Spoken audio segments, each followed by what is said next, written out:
Say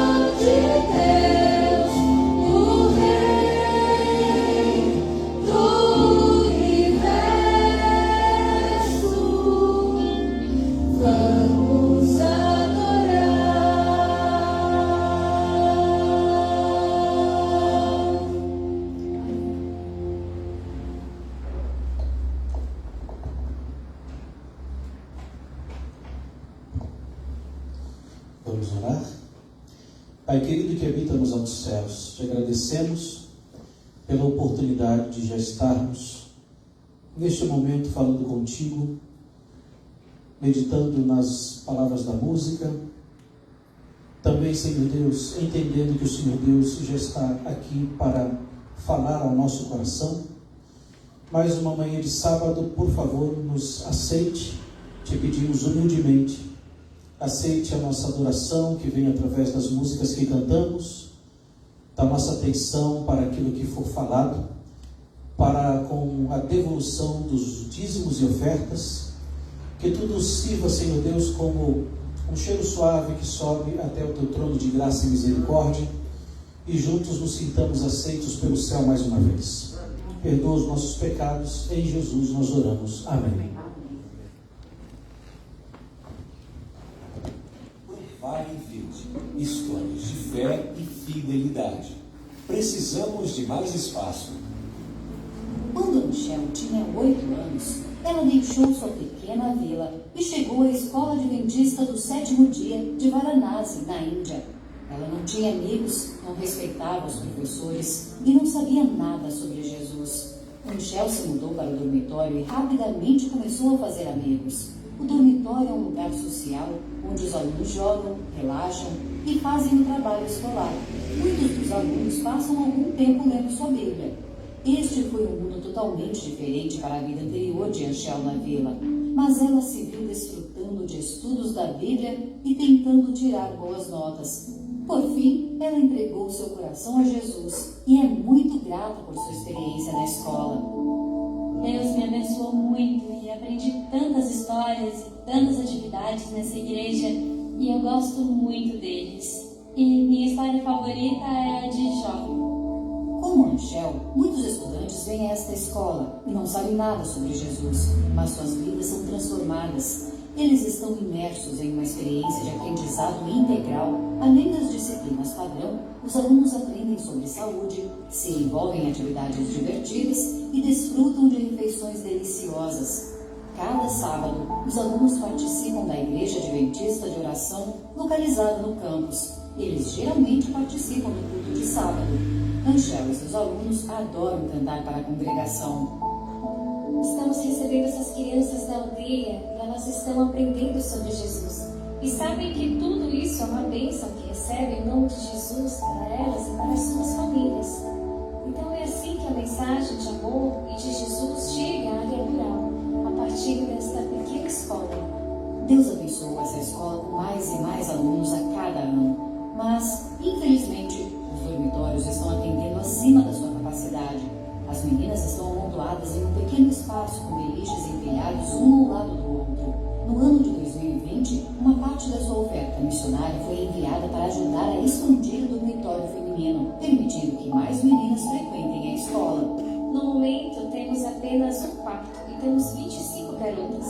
Mas quando fizermos os dormitórios, teremos cerca de 60 garotas nele. Teremos o dobro ou o triplo das meninas estudando. Dessa forma, vamos educar mais alunos em nossa escola. Por favor, ore pela Escola Adventista do 7º dia de Varanasi. Ore para que os professores e os alunos possam continuar sendo uma luz positiva um para o outro, como foram para Anchel. Por favor, considere o que você pode fazer para ajudar as meninas nesta escola. Obrigada por apoiar projetos como este. Obrigada por apoiar a oferta de missões. Agora chegou a hora de recolher os frutos através dos dízimos e ofertas.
Senhor, estão os seus filhos, os doadores e também aqueles também que não puderam doar, Senhor.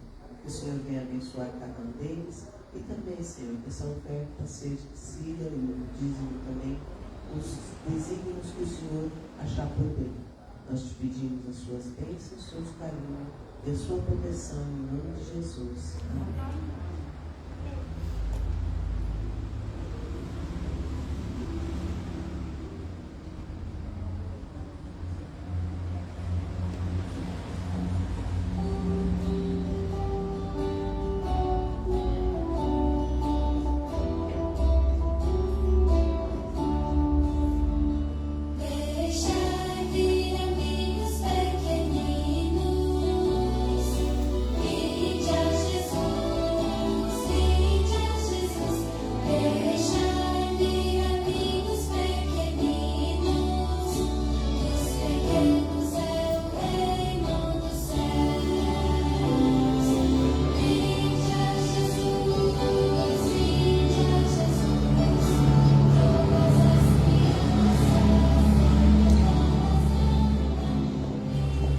Bom dia, tudo bem com você?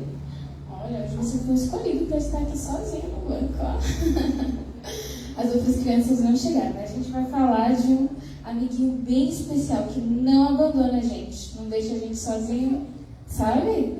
Jesus, muito bem, você é muito inteligente. Bom, a gente vai falar sobre um amigo, Jesus, como você já falou, mas a gente vai contar uma história bem interessante, bem conhecida na Bíblia. Mas antes eu vou te mostrar aqui parte de um objeto. Não está completo. Vamos ver aqui. É bem importante esse objeto para a gente ter um ambiente bem limpinho. Ó, o que é isso? Uma vassoura. Você gostaria de ganhar uma vassoura? Seria... Ah, tá. Ele disse que só gostaria de receber a vassoura se a casa dele estivesse bem suja. Como não tá, ele não quer, não. Mas vamos lá. Então, ó, esse objeto aqui, a vassoura, serve, como você falou, pra gente limpar o ambiente, não é isso? E aí, Jesus tinha amigos, ele tinha vários amigos. E a história de hoje a gente vai contar de duas amigas de Jesus, Marta e Maria. E aí Jesus chegou para visitar a casa delas, e então uma delas pegou o quê? Uma vassoura, colocou um avental e foi fazer o quê? Limpar. Ela estava preocupada, né? Quando chega a visita na sua casa, você arruma tudo assim? Algumas coisas, né? A mãe dele e sua mãe faz o resto. Então, e nessa história aqui, nesse contexto, Marta, uma das irmãs, ficou preocupada. Nossa, chegou, né, visita em casa, e ela foi lá e fez o quê? Pegou a vassoura, limpou, varreu, lavou a louça, passou o pano. Mas Maria não fez isso. Ficou lá sentada do lado de Jesus, ouvindo ele falar. E o que foi que a irmã dela fez? Você sabe? Marta foi falar para Jesus assim: nossa, Jesus, eu fiz tudo sozinha. Tô cansada. E sabe o que Jesus falou para ela? Que Maria escolheu a melhor parte, que foi estar ouvindo ali Jesus. É importante a gente ter um ambiente limpo? Muito mais importante é a gente ter ao nosso lado o amigo Jesus, né? A gente tem que fazer as nossas atividades e a nossa historinha de hoje quer nos ensinar que muitas vezes a gente gasta muito tempo com brincadeiras, com jogos, né, com desenhos, mas a gente não pode esquecer de tirar tempo para ficar com o nosso amiguinho, com Jesus. Jesus, ele está ao nosso lado o tempo todo. Então, que a gente esteja escolhendo a cada dia Jesus para participar das nossas atividades, quando a gente estiver varrendo a casa, lavando a louça, brincando, jogando, né? E o nosso versinho está lá em João, capítulo 12, verso 26, que diz assim: quem me serve precisa seguir-me, e onde estou, o meu servo também estará. Aquele que me serve, meu Pai o honrará. Amém? Que a cada dia a gente possa convidar Jesus para estar no nosso lar. Vamos orar? Querido Jesus, te agradecemos por ser o nosso amigo, por estar ao nosso lado, e queremos te pedir que a cada dia nós venhamos tirar tempo, ajude-nos a abnegar muitas vezes o nosso eu, as nossas vontades, e tirar um tempo para meditar na tua palavra, para estar com o Senhor. Permaneça conosco, nos dá um restante de culto na tua companhia. É isso que te pedimos em nome de Jesus. Amém.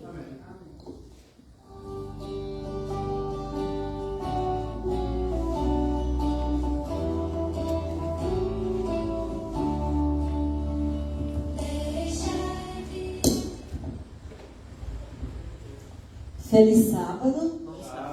Estamos muito felizes de estarmos aqui na presença do nosso Deus. Nós cumprimentamos aos nossos queridos irmãos e as visitas que nos honram nesta manhã.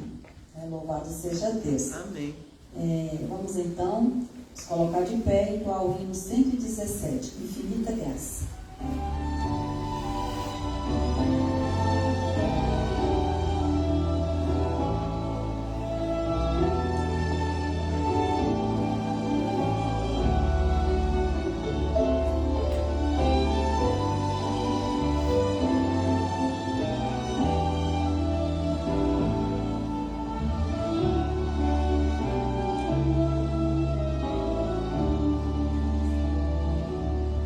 Conforme a tua infinita graça, ó Pai, perdoa a minha transgressão.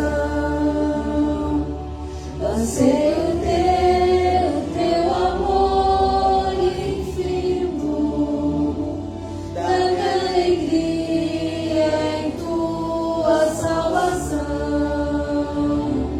Mais uma vez eu sinto meu pecado, que é contra ti, ó Pai de amor. Concede a Deus a mim misericórdia, entoarei a ti o meu louvor. Meu coração entrega a ti contrito, perdão imploro, meu Senhor e Rei. Conforme a tua infinita graça, misericórdia assim alcançarei. Mais uma vez eu sinto meu pecado, que é contra ti, ó Pai de amor. Concede a Deus a mim misericórdia, entoarei a ti o meu louvor.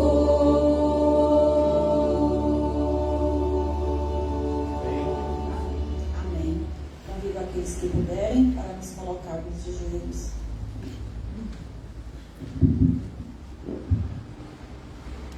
Senhor nosso Deus, maravilhoso Pai que habita os céus, Deus Criador e mantenedor. A ti toda honra e toda glória, Senhor. Louvado seja o teu nome, pelo teu amor, pelo teu cuidado, pela tua proteção, pelas bênçãos que o Senhor tem derramado sobre cada um de nós até o presente momento. Pai querido, nós queremos neste dia também suplicar a Ti, ó Deus, pelos enfermos. Temos muita gente, inclusive da nossa igreja, que não estão bem de saúde. O Senhor conhece o nome de cada um também, que está no nosso caderno de oração, também nos grupos da igreja e também outros grupos que nós pertencemos. Muita gente que pede oração, Deus. Nós suplicamos ao Senhor, como médico dos médicos, que visite, ó Pai, os que são em leitos de hospitais, dando força também para os familiares, porque sabemos que são momentos dolorosos que passamos. Deus de amor, suplicamos também nesta manhã perdão dos nossos pecados. E que o Espírito Santo agora, Senhor, fale conosco através nosso pastor, o pastor Estevam, que está aqui nesta manhã para trazer o pão da vida. Abençoa, Senhor, as nossas visitas, cada um, membro da tua igreja, aqueles que também não puderam vir, nós te suplicamos em nome de Jesus. Amém. Amém.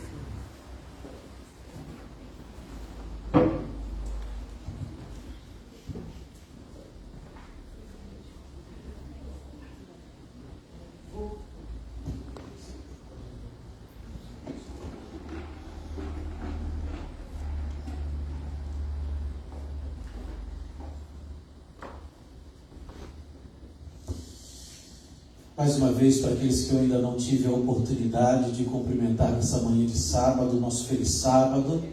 Bom dia para você, para sua família. Nós também temos muitas pessoas que estão neste momento conectadas às nossas redes sociais, à nossa página da igreja. Seja muito bem-vindo, muito bem-vinda. Que vocês se sintam muito bem assistindo este culto de transmissão que estamos realizando aqui da Igreja de Vila Jataí, onde nós podemos juntos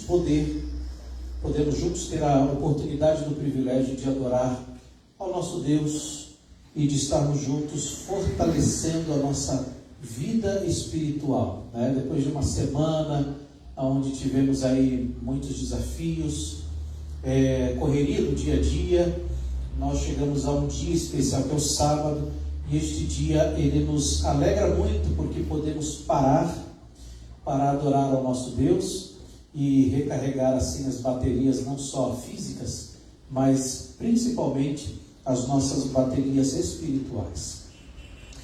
Irmãos, este sábado é um sábado especial. Na verdade, o mês de junho ele é um mês muito especial por N motivos, mas no calendário da Igreja Adventista do Sétimo Dia, existem algumas datas que elas são separadas pela Igreja para que a gente possa dedicar, lembrar e valorizar alguns dias especiais, né? Nós temos, por exemplo, no mês passado foi dedicado bastante ao Ministério da Mulher. Este mês é dedicado ao Ministério da Família, por exemplo. O mês de junho é um mês dedicado ao Ministério da Família. Mas também nós temos um dia todo especial, que na verdade vai acontecer sábado que vem, dia 22. Mas como eu não vou estar aqui sábado que vem, nós vamos estar antecipando, afinal de contas é dentro do mês de junho ainda. E esse dia especial, ele se torna especial porque nós valorizamos alguns líderes que têm desempenhado um papel assim extremamente importante na nossa igreja. E são os anciãos e as anciãs da nossa igreja. E hoje nós temos em nossa congregação tanto um ancião, eu vou tomar a liberdade aqui de descer um pouquinho. Nós temos tanto um ancião como uma anciã da nossa igreja aqui de Vila Jataí. E eu gostaria muito de convidá-los aqui à frente, chamar a irmã Maria Castro e também o Eric. A irmã Maria Castro já está ganhando alguns presentes aí, olha só, tá vendo? Por favor, venham aqui à frente.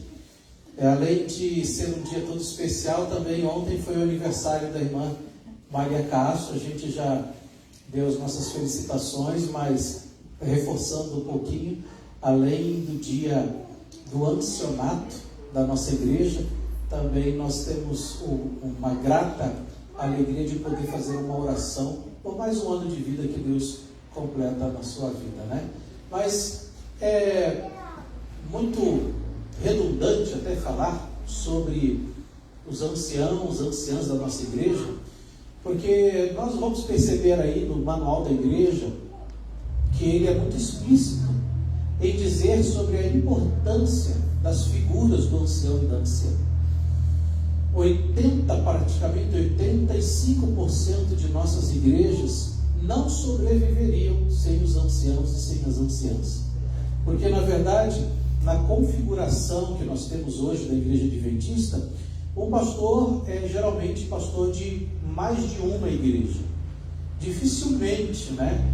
Só para igrejas muito grandes, você vai ter ali mais até de que um pastor. Tem um pastor sênior e os pastores auxiliares deste pastor sênior.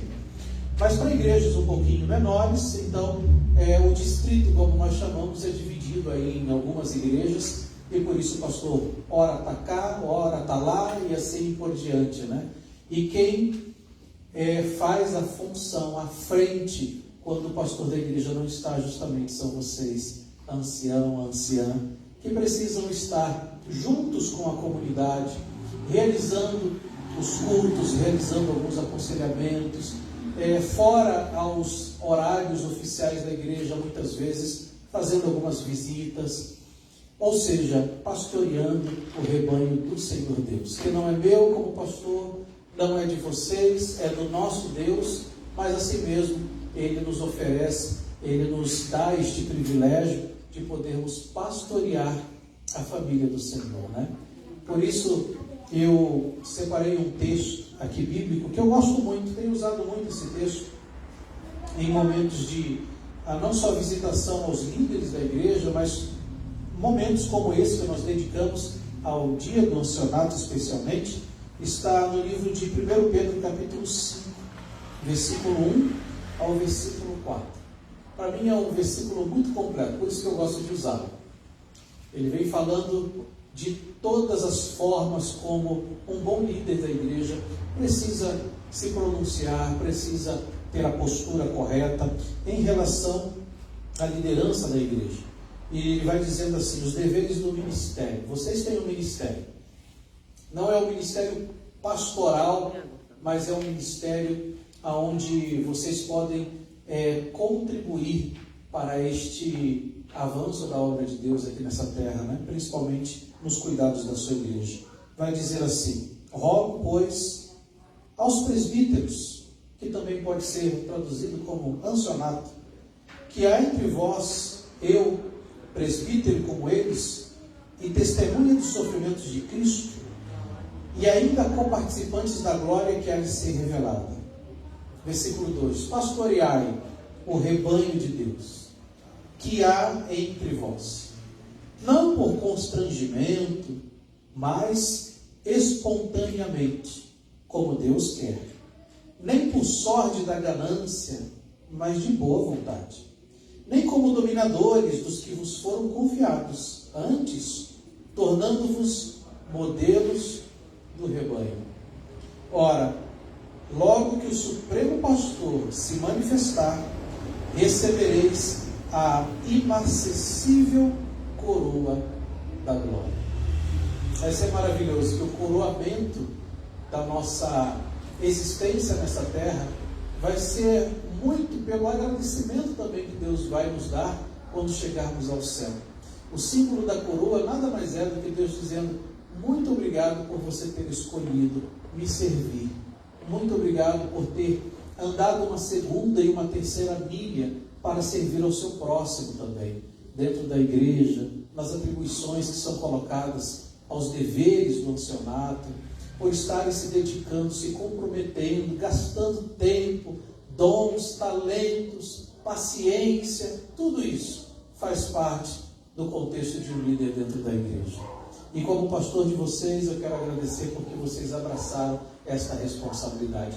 Eu acredito que a igreja também agradece a Maria Castro, ao Eric, por terem abraçado tamanho desafio, de estarem aqui, faça sol, faça chuva, estarem aqui conduzindo este pequeno, mas importantíssimo rebanho aos olhos do nosso Deus. Amém. E eu quero orar por vocês nesta manhã. Nós temos um presentinho que foi separado pela igreja. A questão é que o presente faltou hoje. Ele está, mas faltou. Ele foi separado, mas nós vamos fazer essa entrega aí através da liderança da igreja no sábado que vem. Vocês vão gostar, tenho certeza disso. Mas hoje, o presente mais importante, isso não é clichê não, é a oração. Quando nós temos o poder da oração na nossa vida, é isso que garante tudo aquilo que nós vamos realizar na igreja como líderes da nossa igreja, líderes diante de Deus e como pessoa diante do nosso Deus também. Eu quero convidar a igreja para ficar assim como você está, Vamos fechar os nossos olhos, nós vamos nos ajoelhar aqui à frente. Mais uma vez eu quero orar pela vida pessoal da Maria Castro e também pela vida pessoal do Eric e pela liderança deles diante da nossa igreja.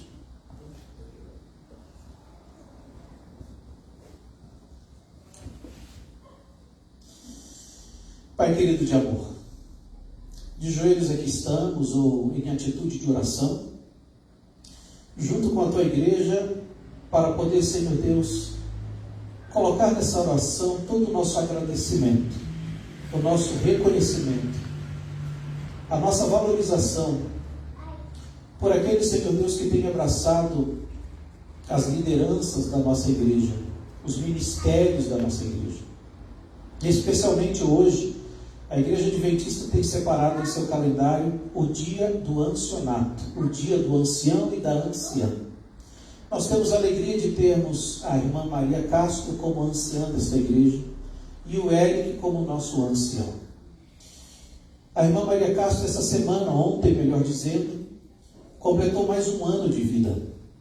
E é uma alegria dupla para a nossa igreja, não só tê-la como nossa líder, mas também por saber que o Senhor Deus tem cuidado dela. Amém. Tem lhe dado saúde, tem lhe dado, Senhor Deus, disposição, tem lhe dado mais um ano de vida, para poder, Pai querido, assim agradecê-lo, porque eu tenho certeza que mesmo diante dos desafios que a vida nos impõe, mesmo diante dos desafios que esse mundo nos impõe, ainda assim temos um coração grato por tantas bênçãos que o Senhor Deus nos concede. Amém. Eu tenho certeza que a irmã Maria Castro tem um coração muito agradecido diante de Ti.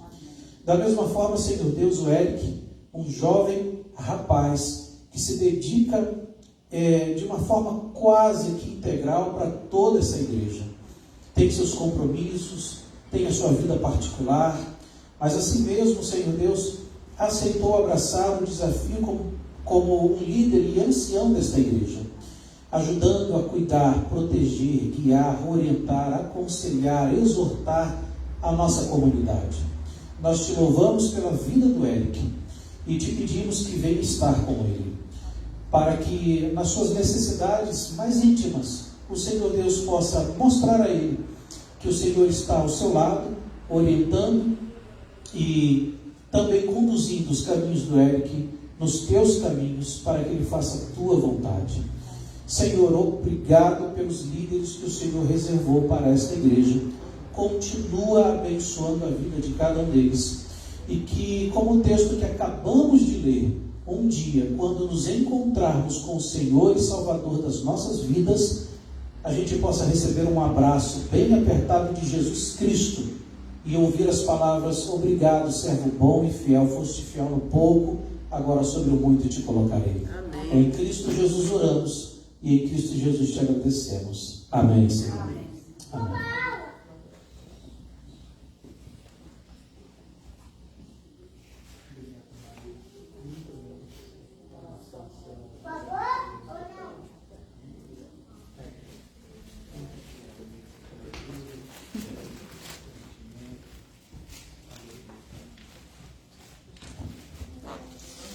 Louvado seja Deus, amém? É muito bom quando nós podemos nos alegrar juntos e percebermos a bondade de Deus para com a nossa vida. A bondade e as bênçãos de Deus, elas são esperadas e aguardadas por todos nós. Principalmente quando você faz aquela oração de fé, sabe? Aquela oração que você percebe que passou do teto, que não ficou parada só no teto, e você percebe que Deus responde a tua oração e você sai aí pulando rua afora, dizendo e agradecendo, testemunhando sobre as bênçãos que Deus outorgou a você, né? Confiou a você. Mas a pergunta que eu faço nessa manhã é: e quando Deus aparentemente não responde às nossas orações? E quando aparentemente Deus parece estar calado, sem reações quanto aos nossos pedidos e muitas vezes as nossas orações de muito clamor, as nossas orações com lágrimas envolvidas, Orações nas quais a gente diz assim para Deus: se o Senhor não resolver, eu não vejo mais saída para mim. Já aconteceu alguma vez? Alguma experiência semelhante a essa com você, na sua casa, no seu lar? Na sua jornada espiritual, em seus momentos particulares de oração? Se você não é diferente de mim, realmente já aconteceu em algumas vezes na sua casa, no seu lar e assim por diante. Eu me lembro que eu passei 7 anos no ministério solteiro. Ninguém me queria. Orava a Deus e não aparecia. E eu olhava no espelho e falava: será que eu sou tão feio assim? Será que Deus quer me fazer um pastor solteirão? Então eu me formei no ano de 2000 e fiquei até 2007 solteiro. Passava nas igrejas, orava, fazia semana de oração, jejuava e nada acontecia. E eu pensava assim: puxa vida, Deus não me ama. Deus não quer que eu forme uma família. Deus não quer que eu seja feliz, completo. Os pastores me perguntavam, os colegas pastores me perguntavam: vem cá, você está com algum problema, irmão? Quer que a gente ore por você? Você gosta do negócio, né? Eu falava: gosto sim, pastor. E era motivo de chacota. A família, pai e mãe, ficava preocupado. E agora, né? Mas eu não sabia que a bênção viria duplicada, né? Amém. E quando a bênção veio, ela veio com força, irmãos. E graças a Deus, estou fazendo comparação por aí, mas quando a gente olha assim, Deus foi muito generoso comigo. Amém. E com a esposa que Ele me deu, a família que Ele me ajudou a formar, 3 filhos lindos, uma esposa maravilhosa. E eu estou falando isso porque estamos no mês dos namorados, né? Então a gente já aproveita e já dedica algumas homenagens, né? Mas Deus é muito bom conosco. Algumas pessoas têm a tendência de achar que por Deus não realmente atuar na hora que elas querem, do jeito que elas desejam, ouvir as suas orações, que Deus não é um Deus tão bom assim.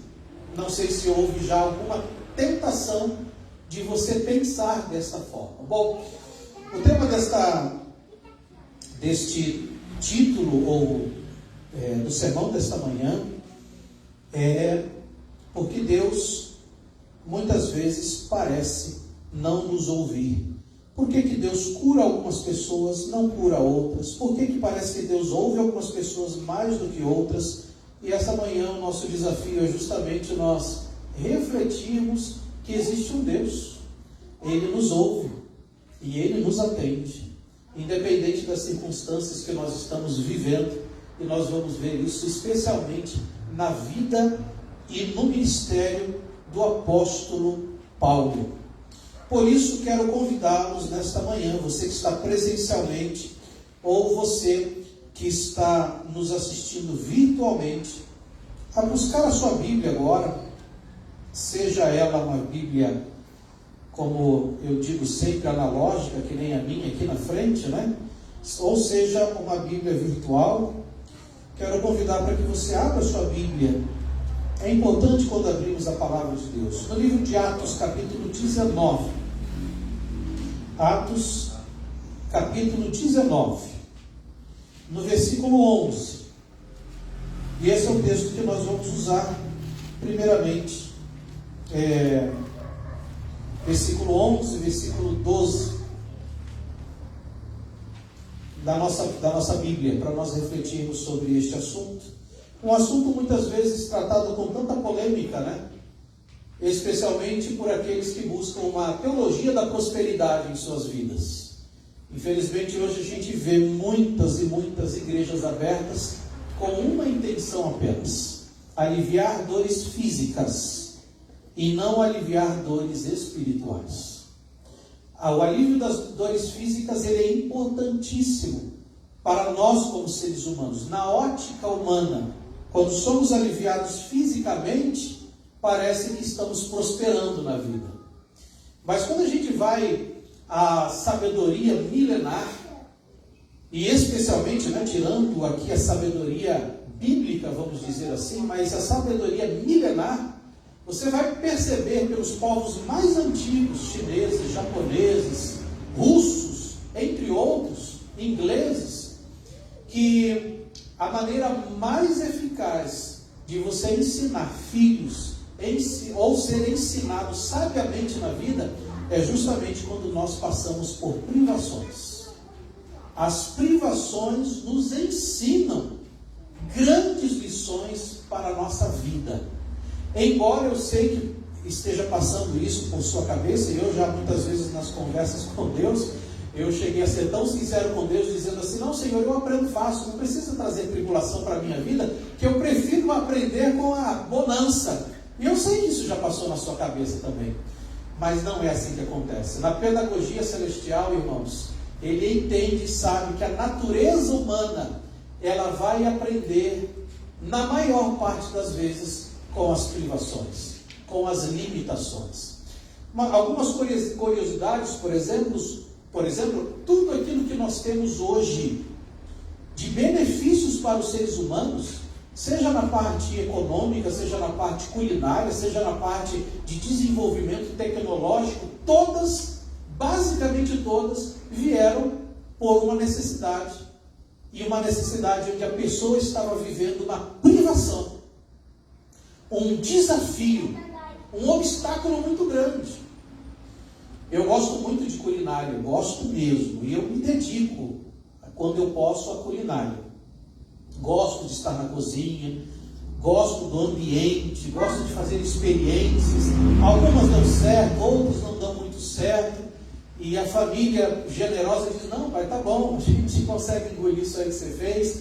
E é assim mesmo, funciona dessa forma.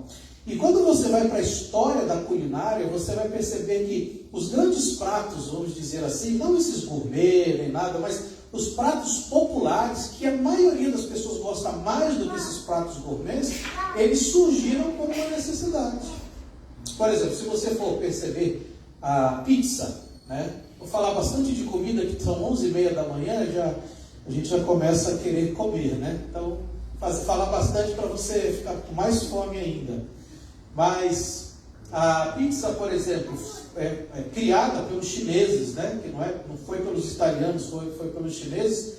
Mas se você for perceber, a pizza nada mais é do que alguém que estava num período de muita fome, ele cria uma massa que era o produto que ele tinha com maior facilidade. E se você vai perceber o conjunto da pizza, ou os sabores, os ingredientes, ele não é um produto específico. É aquilo que você gosta de colocar ali.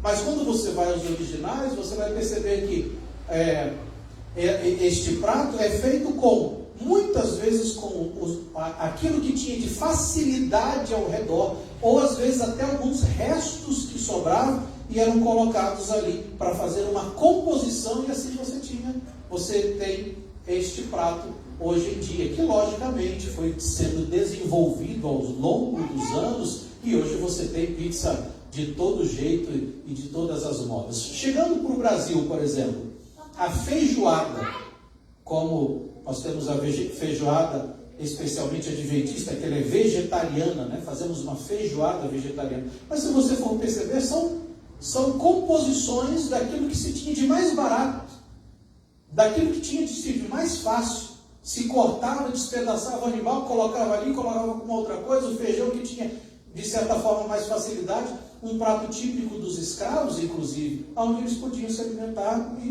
e buscar ali uma alimentação para eles. Então você vai percebendo que as privações, quanto a não só a culinária, mas como as nossas próprias roupas, como aquilo que é desenvolvido na sociedade, vai a partir de uma privação, de um obstáculo, de algo que você está sentindo falta e alguém descobre e pensa assim: eu preciso desenvolver isso para trazer mais conforto às pessoas, à minha família, à sociedade e assim por diante.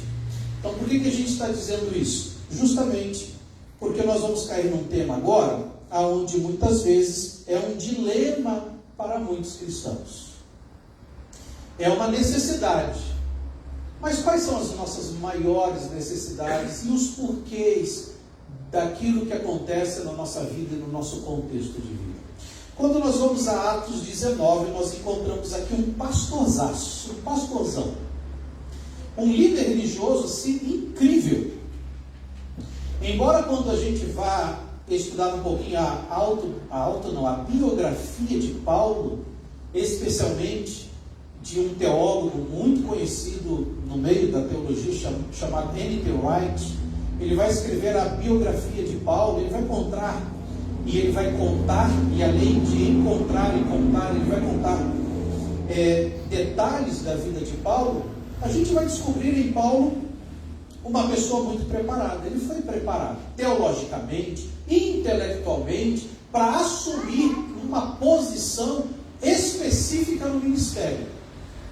Se você for relembrar junto comigo, você vai perceber que os líderes que existiam após Jesus ter morrido e ascendido ao céu, ressuscitado e ascendido ao céu, é importante colocar isso, né? Jesus morreu, ressuscitou nessa terra e assim ele foi para o céu.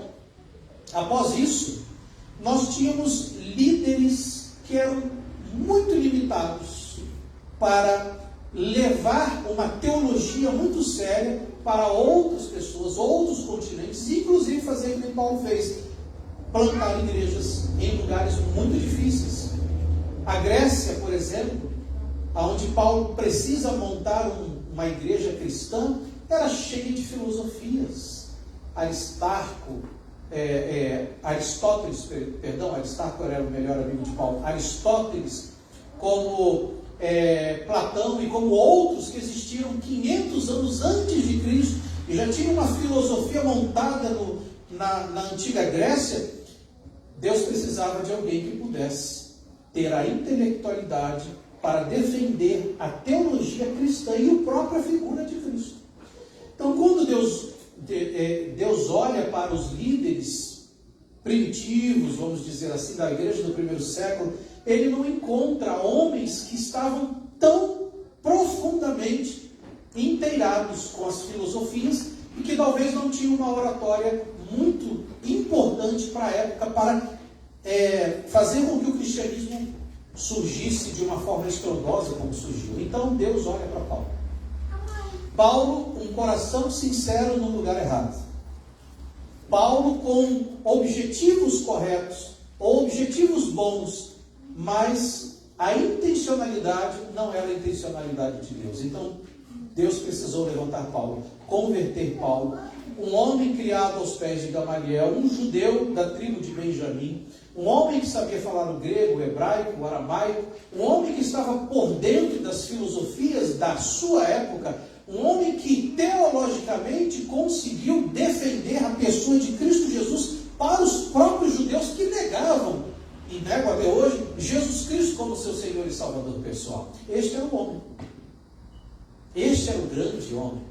Rejeitado inclusive pela igreja do primeiro século, porque ele se sentia tanto que ele chegou dizendo: eu sou o pastor de vocês e agora eu vou as coisas serão da minha maneira. E o Pedrão, na época, do jeito que Pedrão era, entre outros discípulos, disse: não, amigo, aqui você não vai cantar de galo não, pode ir embora daqui. Expulsaram o apóstolo Paulo de volta para Tarsis, para que ele pudesse refletir, e ali Paulo fica 15, quase 20 anos depois de se tornar Paulo, o grande Paulo, né? Então a gente vai ter essas peculiaridades em relação a isso, mas Atos 19 vai nos dizer coisas curiosas, como este homem tinha um grande poder na vida deles.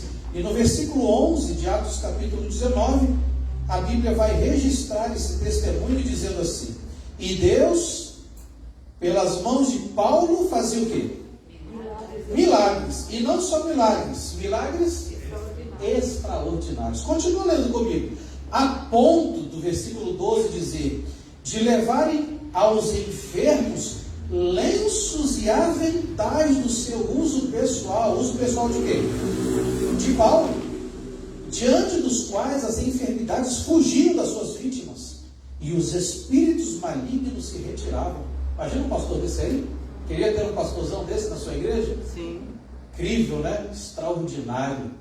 Homem que tinha poder não só naquilo que ele falava, não só na sua oração, mas até nas suas vestes, de uso pessoal, lenços, quem sabe o terno dele. Tem gente que quer repetir isso daí, né?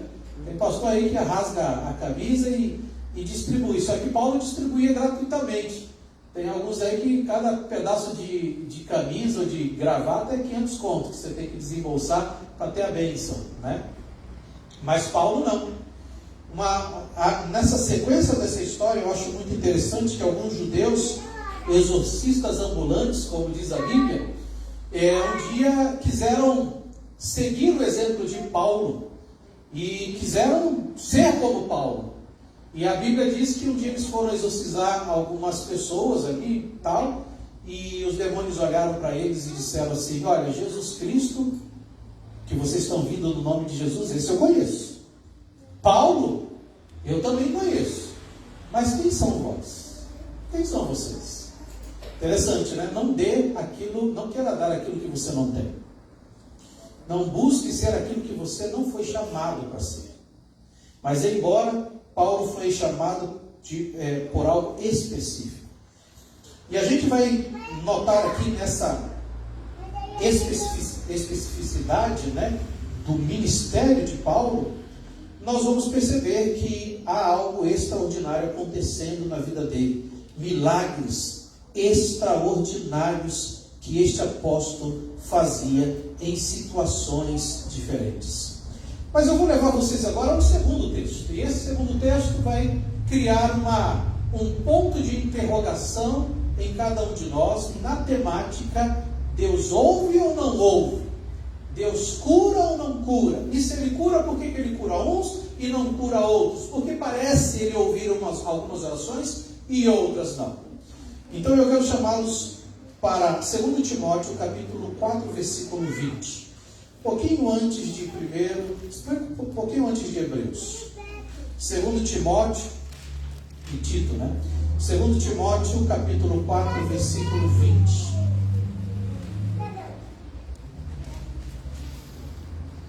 Melhor dizendo, 19 e 20. A gente tem uma ideia melhor. Paulo está escrevendo a este parceiro dele, este colega dele chamado Timóteo. E ele vai escrevendo uma carta, e no final dessa carta, que está registrada em Timóteo 4, 19, e aí vai até o 22, mas nós vamos ler 19 e 20. Ele vai finalizar esta carta com saudações e bênçãos, e ele vai dizer assim: saúda Prisca e Áquila, e a casa de Onesíforo. Erasmo ficou em Corinto. Agora, presta atenção. Quanto a Trófimo, deixo doente em Mileto. E agora eu gosto desse texto. Porque, aparentemente, lá no capítulo 19 de Atos, você vê um Paulo como? Curador. Um Paulo que faz milagres de que forma? Extraordinárias. E quando a Bíblia diz extraordinárias, devia ser uma coisa extraordinária mesmo. Você vê Paulo no capítulo 19 com muito poder. É um líder de muito poder. Orações que são ouvidas. E até, diga-se de passagem, a sua roupa, como nós acabamos de ler, cheia de poder.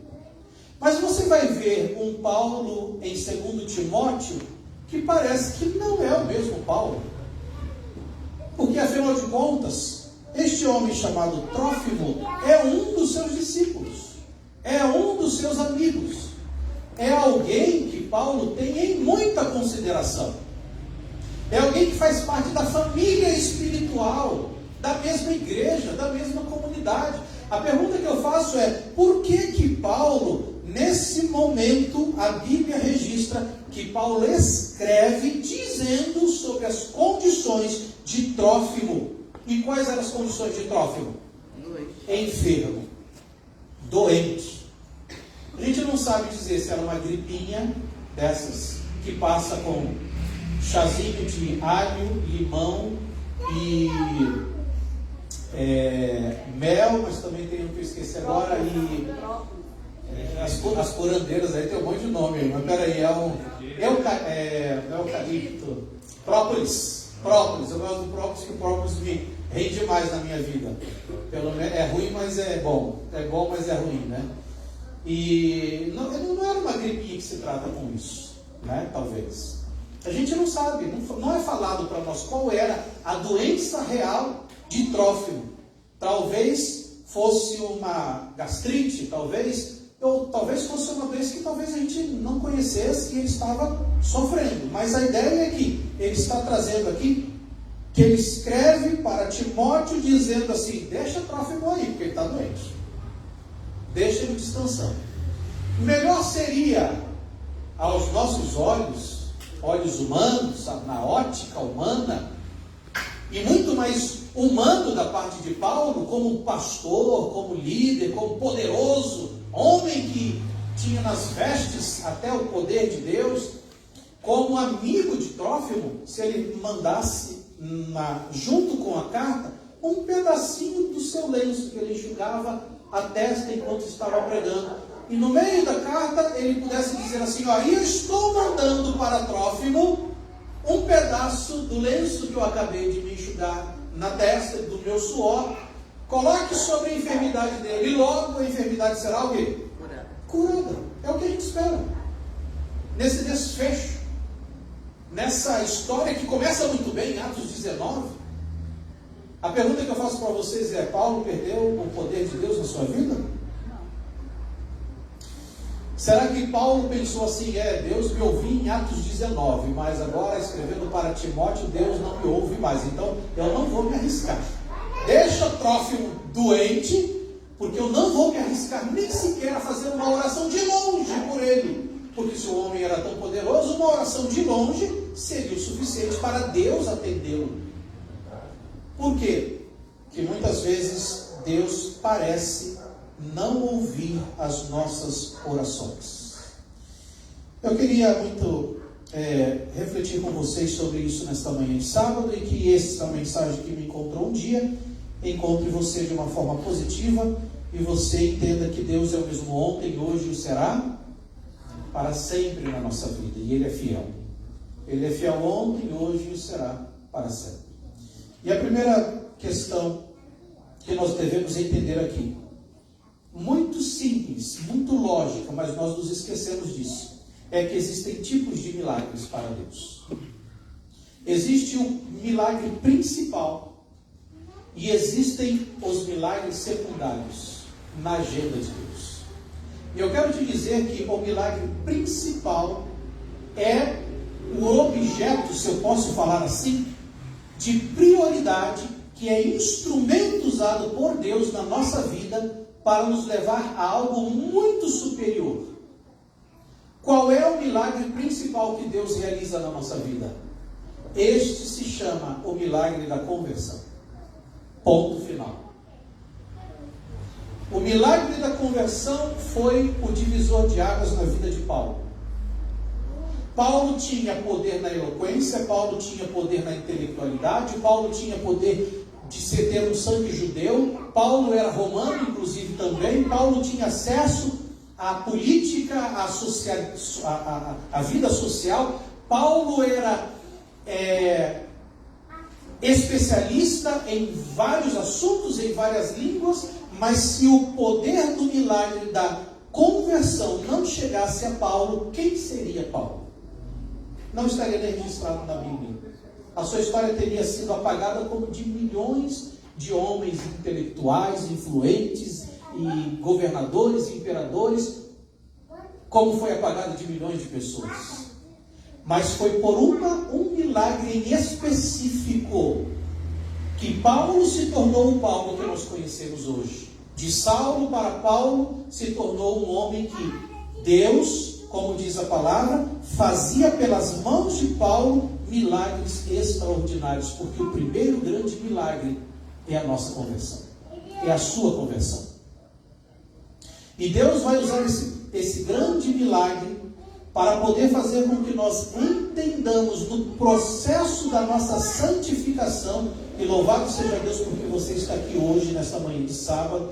Porque se você está aqui hoje, nessa manhã de sábado, é porque você conscientemente aceitou em algum momento da sua vida o desejo que Deus tornasse você alguém convertido. Neste processo de conversão, não é um processo simples.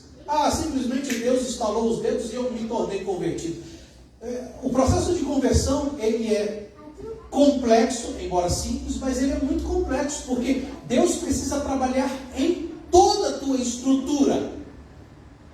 A estrutura de como você foi educado, a família que você cresceu, a visão que essa família te passou de um Deus. Tem gente que passa a visão dos seus filhos de um Deus carrasco, de um Deus mau, de um Deus vingativo, de um Deus que quer pessoas perfeitinhas, que não podem tropeçar em nenhum momento, porque Deus vai com seu raio fulminante de castigo, de repreensão, jogar sobre você. Talvez você tenha sido criado, ou você tenha sido criado por um líder religioso, por seu pai, por sua mãe, por seu avô, alguém que te criou dessa forma. Então, para Deus desconstruir isso em você, não é simples, é complexo. Talvez você veio de uma realidade educacional, onde você não teve acesso a algumas coisas. Isso para você, neste momento, é difícil entender, por exemplo, a graça de Deus, porque nós somos acostumados a sermos merecedores com as nossas atitudes da graça de Deus, ou com aquilo que fazemos para merecer a graça de Deus. E talvez você foi criado nessa ótica, nessa perspectiva de vida. Não, você só vai ter a graça de Deus se você fizer por merecer. Eu não sei qual é o teu contexto de criação, mas a complexidade da conversão, ela é grande. Mas você deu essa chance para Deus, e você dá essa chance todos os dias. Tem coisas que você tem a tendência de gostar, que são para o mal, que para outras pessoas é muito mais fácil de enfrentar e até inclusive de vencer. E para você não é. E Deus precisa trabalhar essa complexidade da conversão, percebe? Para Paulo tinha muitos complexos de conversão. Tanto é que ele chega e diz para nós assim: o bem que eu quero fazer esse. Ou seja, Paulo desejava arrancar a cabeça de alguns, muitas vezes. Ele era um cara explosivo, impaciente. Teve um momento que ele se tornou tão impaciente com um colega de ministério que ele falou: olha, vai para lá e eu vou para cá, que a gente vai perder o reino do céu, que a gente vai embolar aqui, a gente vai brigar e a coisa não vai ficar boa. Então vai para lá e eu vim para cá. Tem horas na vida que a gente precisa se ausentar de certas pessoas que fazem mal para a gente, ou que a gente se sente invadido, ou até mesmo algumas pessoas provocam reações na gente que, por mais santo que você seja, a coisa vai dar ruim. Com Paulo acontecia isso, mas era uma pessoa convertida, que deixou Deus operar um milagre na sua vida e pedia para Deus que fizesse esses milagres todos os dias na sua vida. Este é o primeiro grande milagre. E o segundo grande milagre são todos os outros, porque são secundários. Para Deus fazer você enxergar é secundário. Para Deus fazer você andar é secundário. Na agenda de Deus, a prioridade é fazer com que o primeiro milagre seja bem estabelecido na sua vida. E para isso a gente precisa entender algumas coisas. Primeiro, por que os milagres secundários precisam ficar no seu lugar? Primeira grande lição, se você quiser anotar aí. O grande e principal milagre na nossa vida é quando nós desejamos mais a vontade de Deus na minha vida do que o poder de Deus na minha vida. Percebe? São coisas distintas. O poder de Deus é uma coisa. Na nossa vida, a vontade de Deus é totalmente diferente. A vontade de Deus, ela é sublime. A vontade de Deus, ela é sofisticação, vamos dizer assim, na vida religiosa. A vontade de Deus é aquilo pelo qual eu e você precisamos buscar incessantemente.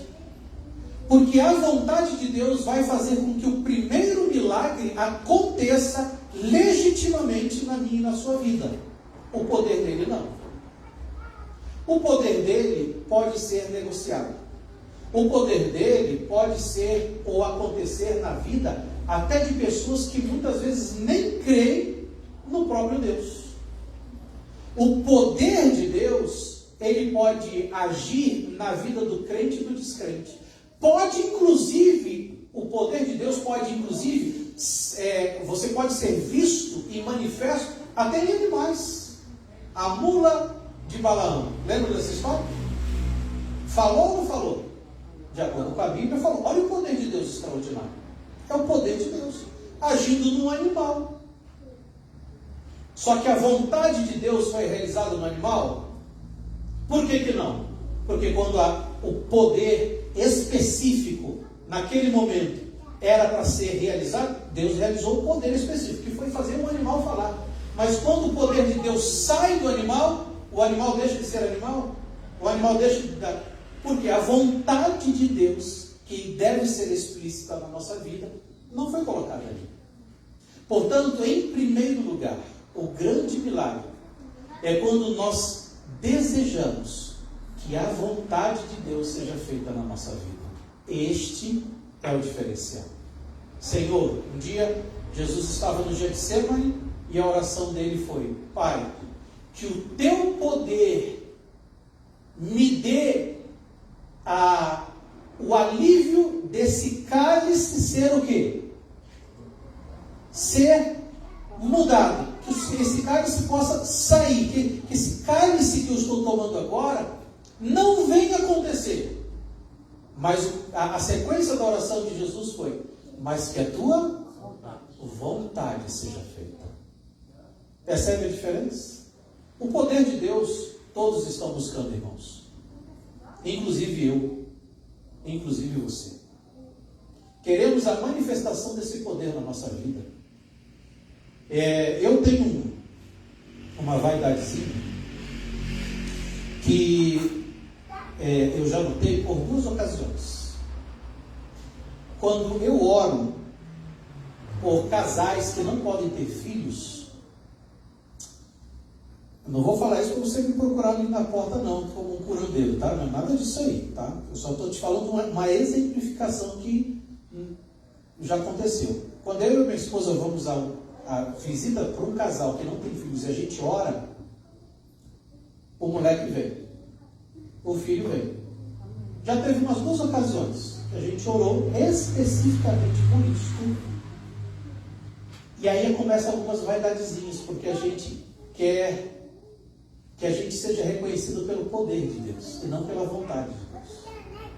Porque possivelmente pode ser que um outro casal peça da gente e a coisa não aconteça. E a gente fica nessas vaidadezinhas dizendo: não, mas a minha oração tem poder. Ou aquilo que eu falo tem poder. Ou aquilo... Na verdade, nós precisaríamos buscar a vontade de Deus na nossa vida no intuito de que, se eu orei e aconteceu, a vontade de Deus se manifestou. Se eu orei e não aconteceu, a vontade de Deus se manifestou. Porque é o primeiro milagre que Deus está interessado. E se aparentemente Ele não te dá este poder que a gente tanto almeja, é porque Ele está pensando no primeiro milagre na nossa vida, o resto tudo é secundário. Ele está pensando assim: eu vou dizer não desta vez, porque o primeiro milagre vai ser reforçado na vida dessa pessoa. Ela está passando por privações, esse filho meu está passando por necessidades, mas é nesse momento que eu vou reforçar a sua fé. Ele vai me buscar de uma forma que ele nunca tinha imaginado, e Ele vai permitir ou não que a minha vontade seja feita. Eu lido há 24 anos com a igreja no meu ministério. E eu já notei que existem apenas uma escolha para dois caminhos quando a gente conversa ou fala a respeito da vontade de Deus na nossa vida. Há aqueles que oram a Deus e pedem um sinal e um milagre. E quando Deus não concede, pode acontecer de duas uma. Não existe meio termo, ou de duas uma. Primeiro, eles se achegam mais a Deus ainda. E eles dependem mais de Deus ainda. E o não de Deus, o pseudo não de Deus, não é uma resposta que é o fim do mundo. Pelo contrário, para essas pessoas, é uma oportunidade de conhecer mais quem é Deus na sua vida. Em contrapartida, existem outro grupo de pessoas que, quando ouvem o não de Deus, o que acontece? Primeiro, causa frustração. Deus não me ouviu. Deus não gosta de mim. Eu sou alguém que nem Deus ouve as minhas orações. E a segunda reação, se rebelam contra Deus, dizendo assim: e se Deus não me ouve, se eu não gosto dele, para que eu vou estar no partido dele? Por que eu vou estar no time dele? Então, vou cair fora, vou embora. E aí se rebelam completamente e totalmente, quando as primeiras privações, elas chegam na vida. A minha oração é que nós busquemos o milagre da salvação todos os dias. Porque quando Paulo cura uns e não cura outros, como foi no caso de Trófimo, ele não se sente constrangido. Paulo não se sente menos amado por Deus. Paulo não se sente menos ouvido por Deus. Paulo não se sente desvalorizado por Deus. Paulo não sente que a sua fé enfraqueceu. Pelo contrário, ele está consciente, entendendo de que se Deus ouviu para uns, é porque para uns Deus tem uma lição de vida e para outros a lição é diferente. Para uns Deus vai dar a bênção, para outros Deus vai dizer: agora não, a tua bênção é outra, os teus caminhos são outros, a tua forma de ver é outra. Portanto, isso me leva a um segundo passo e a uma segunda linha espiritual. Mais do que milagres, o que a fé genuína gera em nós é obediência e perseverança. Quando Deus aparentemente diz: não, Trófimo, eu não vou te curar, Ele não está dizendo isso por ser um Deus rabugento, ou um Deus vingativo, ou que Ele gosta mais de um ou de outros. Deus, Ele nos mostra que Ele nos ama, a ponto de Ele querer nos ensinar, com a nossa fé genuína, não em busca do seu poder, mas da sua vontade, que nós conheçamos mais como é obedecer integralmente a Deus. E nesta obediência, possamos ser perseverantes. Apocalipse capítulo 12. Os que guardam os mandamentos de Deus, mas antes, que são perseverantes. Aqui está a fé dos santos, que são perseverantes. Perseverança na fé, perseverança naquilo que conhecem, perseverança nos milagres, porque o maior milagre não é a cura das doenças, não é nos dar o alívio físico. O maior milagre de todos e o grande segredo de todos os cristãos que já existiram, inclusive Paulo, que dizia: eu tenho espinho na carne e com ele eu convivo alegremente. E depois ele escreve ainda em Filipenses 4,13, um pouquinho antes: eu já passei por tudo nessa vida, por abundância como escassez. Lembra do texto? Tanto fui perseguido como vivi em tempos de paz, naufrágios, perseguições, prisões, de tudo eu tenho experiência. E aí ele chega no versículo 13, que ele diz: por que eu posso passar por todas as experiências? Porque tudo posso naquele que me fortalece. Isso me leva ao terceiro passo, a terceira linha de raciocínio. A alegria do Senhor é a nossa força. Se Deus está contente com a minha vida, seja eu vivendo em tribulações ou em bonança, a alegria do Senhor é a minha força. A vontade e o desejo do Senhor na minha vida é também a minha alegria e a minha força. Não vou te dizer que isso é fácil de você conquistar, porque como humanos nós queremos viver uma vida próspera, feliz, sem ter tempestades, uma revolta em nossa frente, A gente quer viver uma vida de mar de rosas, de tranquilidade, mas não sendo pessimista, não trazendo uma informação negativa para a sua vida, mas você já entendeu que enquanto nós vivemos nesse mundo, ninguém, nem ímpios nem santos, nem não seguidores e seguidores, vão viver uma vida tranquila, em paz nesse mundo. As tribulações estão aí. Mas qual é a diferença? É porque quando o meu desejo é o desejo do Senhor, quando o meu coração se encontra ao coração de Deus, as tribulações podem vir. O poder de Deus talvez não seja visto e manifesto na minha vida como eu gostaria que acontecesse.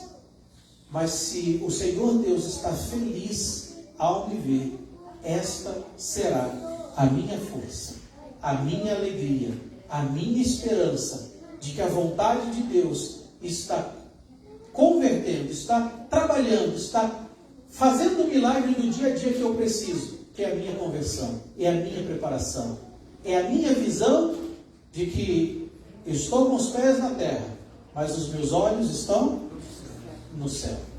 Que Deus te abençoe nessa manhã de sábado, que o Senhor Deus faça refletir a sua vontade na nossa vida. Este sempre será, espero que seja, o nosso desejo e a nossa oração. Amém. Amém.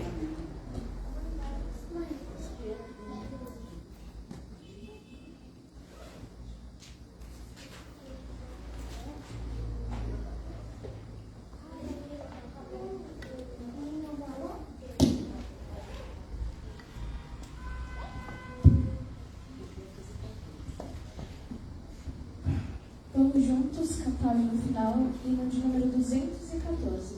Coloca aí esse pé.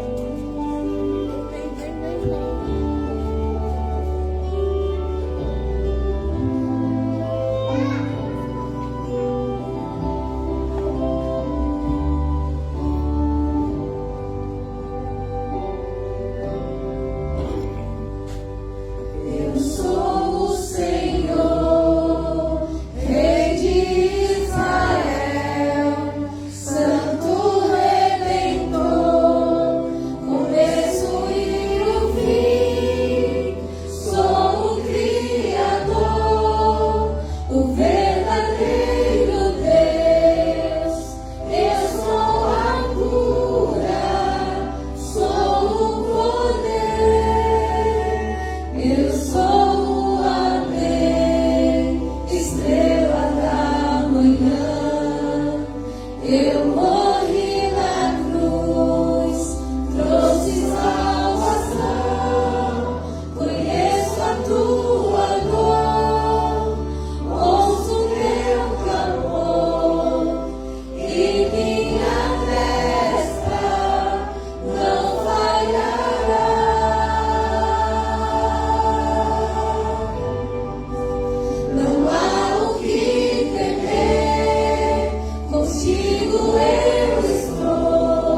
Obrigado, Senhor Deus, porque sabemos que a Tua mão nos sustentará. O Teu braço é braço forte, que ergue-nos de qualquer situação que a vida tenha nos colocado. Amém, Senhor. E na verdade, Senhor, te pedimos que a Tua mão que nos sustenta nos faça entender que não precisamos temer os desafios desta vida, porque a Tua vontade nos faz para lugares melhores. Na verdade, a Tua vontade nos tira de muitas situações que nós mesmos nos colocamos, que nos trazem angústia, sofrimento e temores, inclusive. Mas nessa manhã, nós queremos renovar a nossa fé em Ti, nossos votos diante de Ti, te dizendo mais uma vez, Pai querido, que toma-nos em Tuas mãos e que a Tua vontade seja completa na nossa vida.